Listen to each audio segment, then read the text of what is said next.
বাংলায় যখন কোনো স্ক্যাম হয় সেটা নিয়ে প্রচুর খিল্লি করেছি, হাসাহাসি করেছি। এখন ভেবে দেখছি যে বেশি খিল্লি হাসাহাসিটা বাংলায় নিয়ে না করে অন্য কিছু নিয়ে করলেও চলতো। তার কারণ হচ্ছে স্ক্যাম অন্যান্য ইন্ডাস্ট্রিতেও শুরু হয়েছে এবং সেখানে বড় বড় সুপারস্টাররা এটার সঙ্গে যুক্ত হয়ে রয়েছে। মানে তাদের সাথেও রীতিমতো ভাঁওতাবাজি হচ্ছে। তো তখন মনে হয় যে বাংলাতে হওয়াটা কোনো ভুল কিছু নয়। যখন মানে বিশ্বের অন্যতম বড় একটা মানে ফিল্ম ইন্ডাস্ট্রিতে যখন এরকম স্ক্যামিং চলছে, তো বাংলাতেই বা হবে না কেন? সেটা তো এমনি একটা ছোট ইন্ডাস্ট্রি। তো যাই হোক, সেটা নিয়ে তো কথা বলবোই, তার সঙ্গে সঙ্গে আরেকটা এক্সক্লুসিভ আপডেট তোমাদেরকে এই মুহূর্তে দিই, সেটা হচ্ছে জেলার টু নিয়ে। জেলার প্রত্যেকে খুব পছন্দ করেছে রজনীকান্তের কোনো সিনেমা অনেকদিন পর, মানে বহু দর্শক দেখেছে, সাউথ ইন্ডিয়ান শুধু দর্শকরা নয়, নর্থ ইন্ডিয়া তো প্রচুর লোক দেখেছে ডাব ভার্সন, এবং লোকে অ্যাকসেপ্টও করেছে। অনেকদিন পর রজনীকান্তকে আমরা দারুণ অবতারে পেয়েছি এবং নিলসন দারুণভাবে ইউজ করেছে। তো এখন যেটা জানা যাচ্ছে জেলার টু এর কিন্তু প্ল্যানিং অলরেডি হয়ে গেছে এবং এটা কিন্তু একটা মানে বলা যেতে পারে আগের গল্প হতে চলেছে, মানে একটা স্পিন অফ মুভি হতে চলেছে। তো এখানে আমরা দেখেছিলাম টাইগার মথুয়াল পান্ডিয়ান যে চরিত্রটা রজনীকান্ত প্লে করেছিল, তার একটা খুব ক্লোজ বন্ধু ছিল হচ্ছে মোহনলালের চরিত্রটা। একটা টাইমে এসে সে তাকে একটা বিপদ থেকে বাঁচায়, এটা আমরা দেখেছিলাম। তো যেটা জেলার টু এর গল্প ভাবা হয়েছে সেটা কিন্তু স্পিন অফটাকে কেন্দ্র করেই, যেখানে এই দুটো চরিত্রের প্রথমবারের মতো দেখা হবে এবং কি কারণে তারা এত অপরের ক্লোজ, তারা কোন জায়গা থেকে বিলং করে, কি নাকি করে। তো এরকম ধরনের একটা ব্যাপার স্যাপার রেখে কিন্তু মোহনলাল এবং রজনীকান্ত দুজনকে একসঙ্গে নিয়ে কিন্তু এরকম একটা সিনেমার কিন্তু প্ল্যানিং করা হচ্ছে। এটা নেলসন ডাইরেক্ট করবে এবং এই মুহূর্তে নেলসন কিন্তু ওই সিনেমাটার স্ক্রিপ্টের উপরই পুরোপুরি জোর দিচ্ছে এবং রজনীকান্তের আপকামিং সিনেমা, মোহনলালের আপকামিং সিনেমা কমপ্লিট করে তারা পুরোপুরি কিন্তু এই সিনেমাটার জন্য টাইম দিতে চলেছে, এমনটা কিন্তু খবর শোনা যাচ্ছে। তো যদি এটা হয়, আই থিঙ্ক কিন্তু মানে বক্স অফিসে আগুন লাগিয়ে দেবে, কারণ রজনীকান্ত একাই জেলার করে কি কালেকশন করেছে আমরা সবাই জানি। তো সেখানে যদি দুজন একসঙ্গে মিলে করে, আই থিঙ্ক এটা বিরাট বড় একটা ব্যাপার এবং লোকের এই ক্রসওভারটা চাইছে যে দুটো চরিত্রের সম্পর্কটা এত ভালো কি করে হলো, কি গল্প রয়েছে এর আগে, সেটা কিন্তু অনেকে জানতে চায়। তো যে কারণে কিন্তু এরকম একটা স্টোরি কিন্তু প্ল্যানিং করা হচ্ছে এবং সেখানে সম্ভবত আমরা রজনীকান্তের যে ইয়ং অবতারটা ছিল সিনেমাতে, সেই বয়সকালেই কিন্তু সিনেমাটা কিন্তু শ্যুট করা হবে, এমনটা কিন্তু খবর রয়েছে। তো দেখা যাক আলটিমেটলি কি হয়। আমি কিন্তু জেলার টু নিয়ে বেশ এক্সাইটেড রয়েছি। এরপর যেটা নিয়ে কথা হলো সেটা হচ্ছে বলিউডি স্ক্যাম নিয়ে। বাংলায় তো স্ক্যাম হয় আমরা দেখেছি, অনেক অনেক বড় স্টাররা, সুপারস্টাররা রীতিমতো স্ক্যামের অংশ হয়ে যায় ভুলবশত কিছু কিছু প্রডিউসারের জন্য। বলিউডেও কিন্তু এরম লোকের অভাব নেই। কথা বলছি ফিরোজ ইনাদিয়াতওয়ালাকে নিয়ে। তো সে কদিন আগে খুব ঘটা করে কিছু সিনেমার অ্যানাউন্সমেন্ট করে, আওয়ারা পাগল দিওয়ানা টু, হেরাফেরি থ্রি, এরকম অনেক সিনেমা। এবং আরেকটা প্রোডাকশন হাউস হয়েছে সোনি, যারা শক্তিমানের অ্যানাউন্সমেন্ট করে। দেখবেন বহু আগে শক্তিমানের একটা টিজার এসেছিল, যেখানে বলা হয়েছিল বলিউডের ইতিহাসে সব থেকে ব্যয়বহুল সিনেমা আসতে চলেছে। তো তারপর সেখানে অনেক অনেক নাম যুক্ত হয়, রণবীর সিং এর নাম লাস্টে ফাইনাল হয় এবং ঠিক হয় যেটা হবে। তো প্রথমে আমি এই সিনেমাটা নিয়ে কথা বলি, শক্তিমান নিয়ে। তো শক্তিমান কিন্তু আলটিমেটলি হচ্ছে না। হ্যাঁ, তোমরা ঠিক শুনছো, শক্তিমান কিন্তু বাতিলের পথে। এই সিনেমাটা নিয়ে প্রচুর বড় বড় কিছু প্ল্যানিং করে ফেলা হয়েছিল। এবার যখন এটা ঠিক হয়, এটা হবে, তখন রণবীর সিং এর কিন্তু কেরিয়ার ভালো জায়গাতে ছিল। কিন্তু এই মুহূর্তে রণবীর সিং সেই বক্স অফিস আনতে পারছে না যেটা তার থেকে আমরা আশা করি। তার স্টার ভ্যালুটা খানিকটা হলেও কমেছে। তো এই সব কথা মাথায় রেখে এখন বলা হচ্ছে যে তারা এই প্রজেক্টে মানে একটা বিরাট পরিমাণ টাকা প্রথমে ঠিক করেছিল ইনভেস্ট করবে এবং সেটা প্রায় 500 থেকে 550 কোটি টাকা। এরম একটা কিন্তু বাজেট প্ল্যানিং করা হয়েছিল শক্তিমান বানাবার জন্য, কারণ তারা কম বাজেটে ভিএফএক্স এ কোনো করতে চায় না। তো নানা রকম তারা অজুহাত দিয়ে সবাইকে রাজি করিয়ে বলে যে 500 কোটি টাকা ইনভেস্ট করতে তারা রাজি রয়েছে, শক্তিমান হবে। কিন্তু এখন তাদের বক্তব্য, রণবীর সিং যেহেতু পরপর ব্যাক টু ব্যাক কিছু সেরকম বক্স অফিস আনতে পারেনি, এখন তাদের বক্তব্য হচ্ছে ইন্ডিয়ান মার্কেটে এই বাজেটে সিনেমা বানিয়ে টাকা তুলতে তারা যথেষ্ট মানে সন্ধিহান হয়ে পড়েছে, যেটা হওয়া সম্ভব কিনা এই কালেকশন থেকে।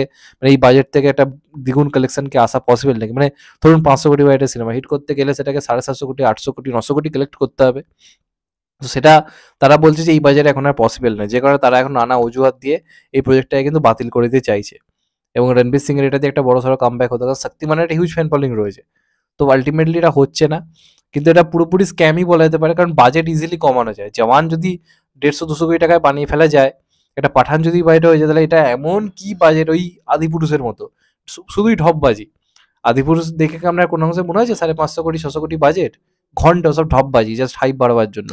তো এরা এখন এসব হাইপ টাইপ বাড়াবার জন্য সব কথাগুলো বলেছিল। এখন জানে তারা সেই লেভেলে ভিএফএক্স ক্রিয়েট করতে পারছে না, তখন তো লজ্জায় পড়বে, আদিপুরুষের মতো কাণ্ড হয়ে যাবে। তো এখন তারা কি করছে, পুরো প্রজেক্টটা নিয়ে আর কোনো কথা বলছে না এবং ভেতরে ভেতরে খবর এই প্রজেক্ট কিন্তু অলরেডি বাতিলের পথে। তো এটা গেল একটা দিক। আর একটা সিনেমা হচ্ছে, মানে আপনারা ভাবুন অক্ষয় কুমারের কপাল কতটা খারাপ। মানে সানি দেওয়াল গদার টু এর মতো একটা অখাদ্য সিনেমা নিয়ে কামব্যাক করে ফেললো। ববি দেওয়াল কোনো সিনেমায় 10-15 মিনিট, মানে 3.5 ঘন্টা সিনেমায় 10 মিনিট অভিনয় করে রীতিমতো ভাইরাল হয়ে কামব্যাক করে ফেললো। ধর্মেন্দ্র বাজি রকি ও রানীকে প্রেম কাহিনীতে একটা চুমুকে ভাইরাল হয়ে কামব্যাক করে ফেললো। সবার কামব্যাক হলো, ইমরান হাসমির কামব্যাক হয়ে গেল। অক্ষয় কুমারের কামব্যাক হচ্ছে, এবং যে সিনেমাটা অক্ষয় কুমারের সবচেয়ে বড় এখন কামব্যাক মুভি হতে পারতো, হয়তো অক্ষয় কুমারের ক্যারিয়ারে প্রথম 400 কোটি 500 কোটি কালেকশন আনতে পারতো, সেই হেরাফেরি 3 নিয়ে এখন জল ঘোলা চলছে। এবং ফিরোজ নাদিয়াদওয়ালা, যেহেতু আমি বলেছি যে আমার সঙ্গে সুমিত কাদেলজির একটু যোগাযোগ রয়েছে, সেখান থেকেই খবরটা পাওয়া। তো এখানেও রীতিমতো স্ক্যাম চলছে। ফিরোজ নাদিয়াদওয়ালা, এই লোকটার কাছে সেই পরিমাণ কোনো টাকা পয়সা কিছুই নেই, শুধু বড় বড় অ্যানাউন্সমেন্ট করে। এবং এখন অক্ষয় কুমারের সঙ্গে একটা বড় সড়ো ক্যাচাল চলছে। অক্ষয় কুমার প্রথম থেকে এই প্রজেক্টটার সঙ্গে যুক্ত হতে চায়নি। প্রথমেই সে বলেছিল যে আমি হেরাফেরি 3 অংশ হতে চাই না, কারণ আমার স্টোরি পছন্দ নয়, তো আমি করবো না। তো যে কারণে তারপর ফ্যান্সরা লাফালাফি শুরু করে, বলে অক্ষয় কুমার না থাকলে হবে না, এবার একটা হাইপ তৈরি হয়।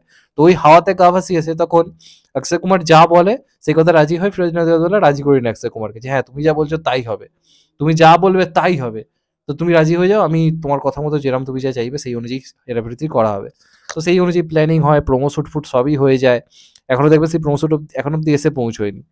এখন যেটা খবর হচ্ছে, হঠাৎ করে অক্ষয় কুমারকে বলা হচ্ছে যে আমরা এই সিনেমাটাকে আমরা আগে যেভাবে বানাবো প্ল্যান করেছি সেইভাবেই বানাবো, তোমাকে অত মাথা ঘামাতে হবে না। মানে অক্ষয় কুমার যে স্ক্রিপ্ট শুনে রাজি হয়েছিল, এখন সেই স্ক্রিপ্ট নিয়ে আবার কাদা ছোঁড়াছুড়ি স্টার্ট হয়ে গেছে। মানে নিজেদের মতো করে বানাচ্ছে। অক্ষয় কুমার একটা প্ল্যানিং করেছিল যে হেরাফেরি 3 এইরকম হলে হেরাফেরি 3টা লোকে মনে রাখবে, নাহলে হেরাফেরি 1-2 এর পর হেরাফেরি 3 এটাই নষ্ট হয়ে যাবে, এসেন্সটাই নষ্ট হয়ে যাবে, কারণ এমন একটা স্ক্রিপ্ট প্রথমে বাছা হয়েছিল।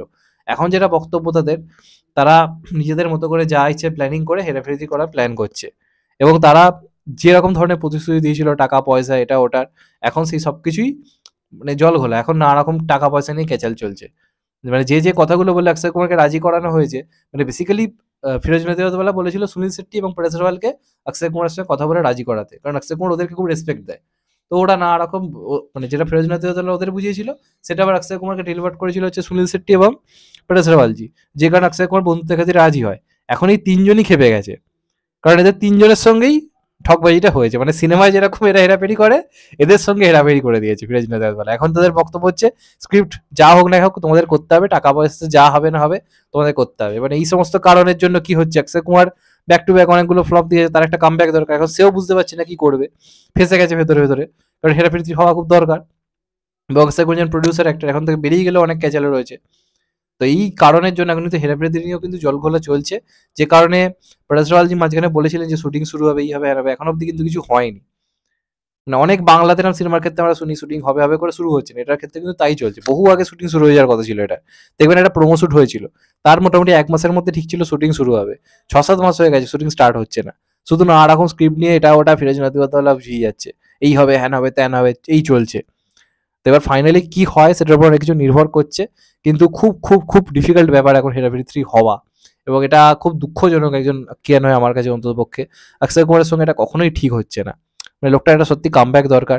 এবং যেহেতু ফিরোজ নাদিয়াদওয়ালা এখন ওয়েলকাম 3 এর সঙ্গেও যুক্ত, আমার সেটা নিয়েও সত্যি ভয় হচ্ছে যে এই লোকটা এই যে ঢপবাজিগুলো করে, লোককে যা হোক তা হোক বুঝিয়ে রাজি করি না, ভাই কথাটা তো রাখো।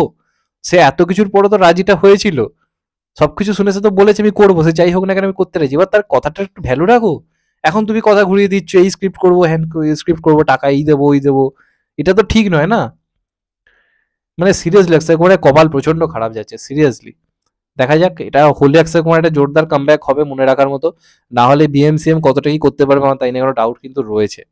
যাই হোক, তোমাদের কি মতামত এটা নিয়ে অবশ্যই জানাও। চ্যানেলটা নতুন হলে চ্যানেলটাকে সাবস্ক্রাইব করে দিও and get the bell icon. ভালো থেকো সবাই, টেক কেয়ার, নমস্কার, আবার দেখা হবে এখন। তো ভাই সবাই ভালো থেকো, সুস্থ থেকো, নমস্কার, টেক কেয়ার, আবার দেখা হবে।